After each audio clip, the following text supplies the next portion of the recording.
personajes que les voy a mencionar, pero son gentes que han cambiado el mundo de cierta manera. Por ejemplo, el profeta Muhammad, que para los musulmanes es el profeta de los profetas, es más mayor, aún más profeta que Jesús para ellos. Pero Muhammad murió, creen que ascendió su alma y descendió del cielo y se ascendió, pero su cuerpo está enterrado en Arabia Saudita. Los budistas creen en el Buda, los que practican la yoga y nirvana y esas experiencias, pero Buda está enterrado en China, ahí está su cuerpo. Hay otro filósofo ateo que se llama Confucio, que no es el que inventó la confusión, pero es filósofo ateo, pero también su cuerpo está enterrado en China.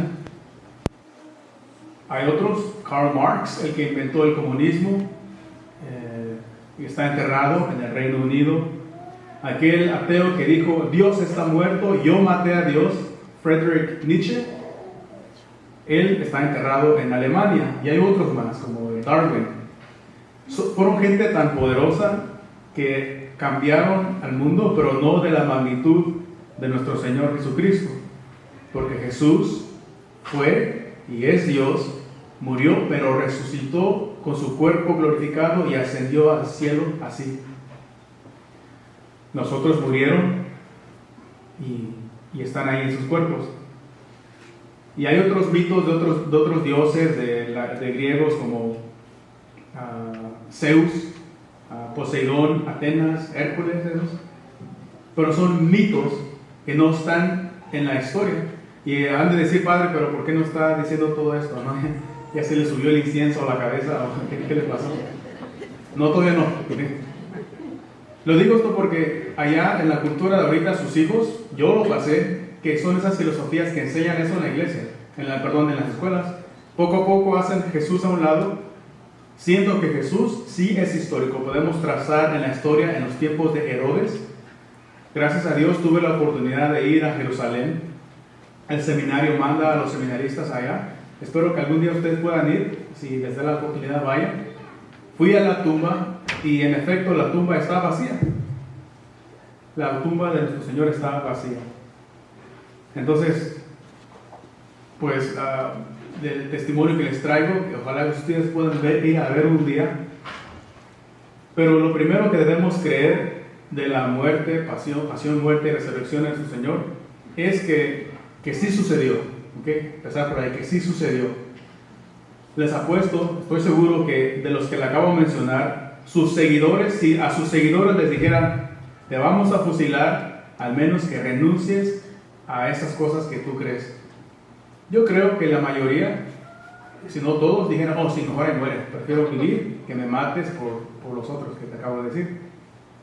Pero los primeros cristianos sí daban su vida, sí morían fusilados porque en realidad vieron a Jesús el resucitado, como oímos hoy en el Evangelio de hoy.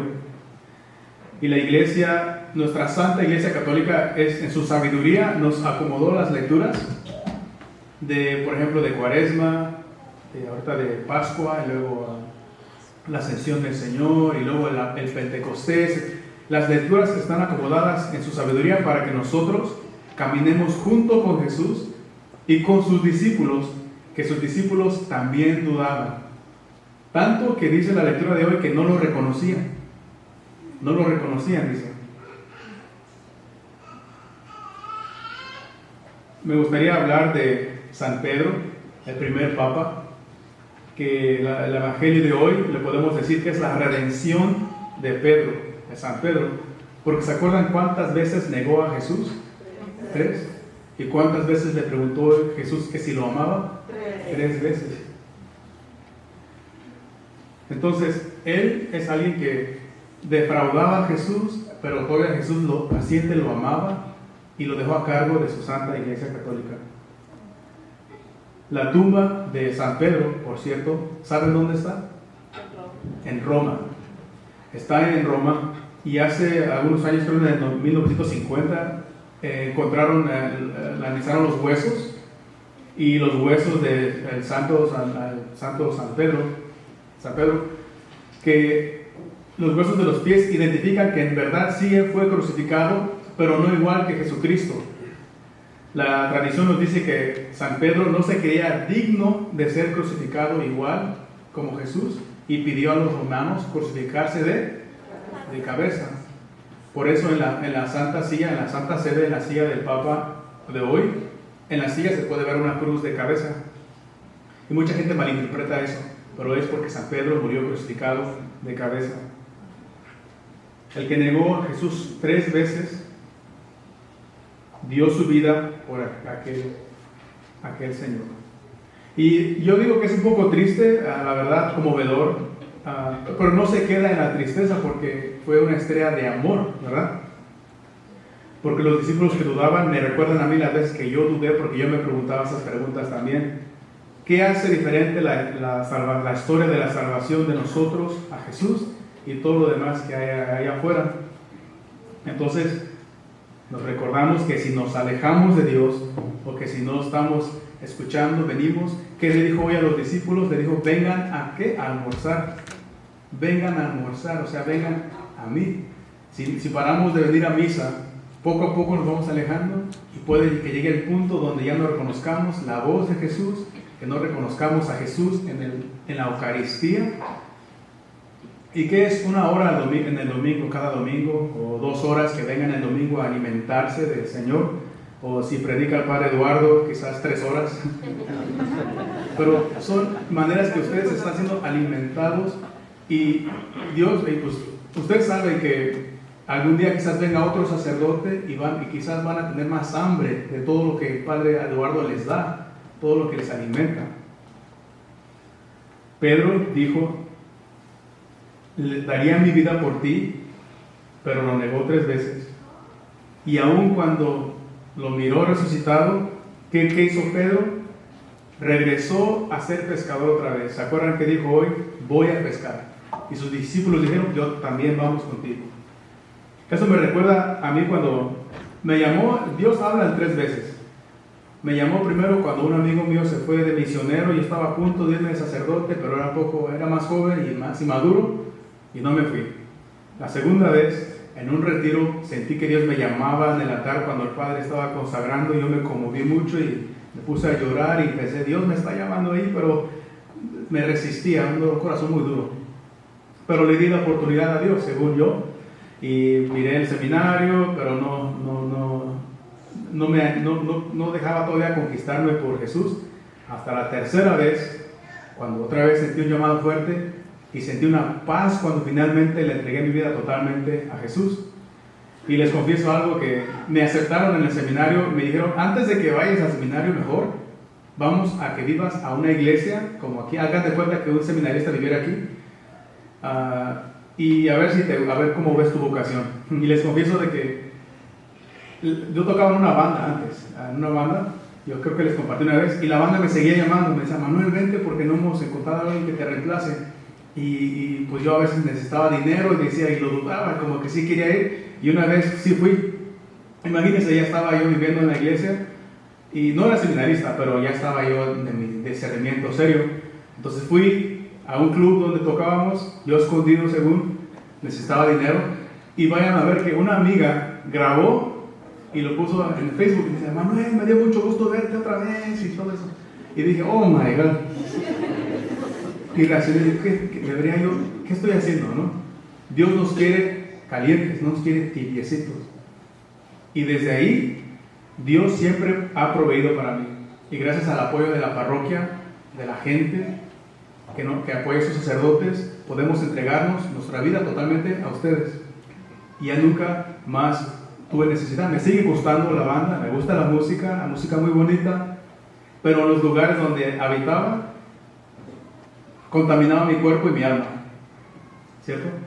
Entonces, los discípulos de hoy, Jesús les tuvo paciencia y los fue a buscar, así como Jesús los busca a ustedes. ¿Qué es algo que ustedes aún como que siguen regresando a su vida de pecado? ¿Verdad? Dios nos llama a una conversión total, pero aún damos unos pasos para frente y luego pasos para atrás. Por eso yo digo que me da como me conmueve mirar lo que Pedro tuvo que pasar. ¿Se acuerdan qué hizo Pedro cuando el discípulo amado le dijo, es el Señor? ¿Qué hizo Pedro? Se lanzó al agua. Dice, tan pronto como Simón Pedro oyó decir que era el Señor, se anudó en la cintura, la túnica, hasta la túnica se había quitado y se tiró al agua. Y no le importó, se aventó. Casi así me pasó cuando supe que Dios aún me seguía esperando, aún me seguía amando a un pecador a ser sacerdote. Las palabras de Pedro siempre me llegan al corazón y nos da esperanza que uno puede caer, pero siempre espera Dios en el confesional ahí. ¿Cómo terminó la historia de San Pedro? San Pedro, que fue crucificado y después no tuvo miedo. Vamos a leer la primera lectura otra vez poquito. La hermana lo hizo muy bien. Y vamos a recordar, porque dice lo que hizo Pedro después, en el libro de los Hechos de los Apóstoles. Escuchen, en aquellos días, el sumo sacerdote reprendió a los apóstoles y les dijo, les hemos prohibido enseñar en nombre de ese Jesús. Sin embargo, ustedes han hallado a Jerusalén con enseñanzas y quieren hacernos responsables de la sangre de ese hombre. ¿Y qué hizo Pedro? Se retiró o siguió. Dice, Pedro y los otros apóstoles replicaron, primero hay que obedecer a Dios y luego a los hombres. El Dios de nuestros padres resucitó a Jesús, a quien ustedes dieron muerte colgándolo de la cruz. Nosotros somos testigos de esto y también lo es el Espíritu Santo que Dios ha dado a los que lo obedecen. Y escuchen lo que pasó. El Sanedrín, los miembros del Sanedrín los mandaron a azotar, los encarcelaron y los soltaron. ¿Y qué hicieron ellos? Dice, ellos se retiraron del Sanedrín, los apóstoles, felices de haber padecido aquellos ultrajes por el nombre de Jesús. Se fueron felices, gozando que habían padecido sufrimiento por el Señor Jesús. No sé si les ha tocado ir a la basílica, fui la primera vez el mes pasado y pues me gusta usar la sotana, cargué la sotana, andaba por la Ciudad de México, por el Zócalo y por la basílica, y iba caminando y me puse a reflexionar. Unos años atrás me hubieran arrestado por hacer eso, porque en un tiempo fue ilegal, y gracias a la lucha de los cristeros y el Papa Juan Pablo II, que creo que me dijo el padre como en 1980, que finalmente permitieron a las monjas y a los sacerdotes usar su collar clerical y sotana. Y aún así que aquí somos libres de predicar, no lo hacemos. Y es lo que me puse a pensar allá. Dije, me hubieran arrestado si hubiera dejado la sotana. Y hay padres que no les gusta usar su clerical. Cada quien, ¿verdad? Pero ustedes usen su crucifijo. Es legal aquí usarlo, es legal hablar de Jesús. Y aún así nos da miedo o nos da pena o no creemos lo suficiente. Su vocación, ya sea como casados, como si algunos de ustedes algún día se van al seminario o de monjas, o se quedan comprometidos, solteros, consagrados, la vocación es esa, la santidad y evangelizar. Dios nos dice que le dijo a sus discípulos, sígueme, pero para poder seguirlo hay que creerle también y ser con convicción, predicar su palabra. No hay nadie ni nada más que nuestro Señor Jesús.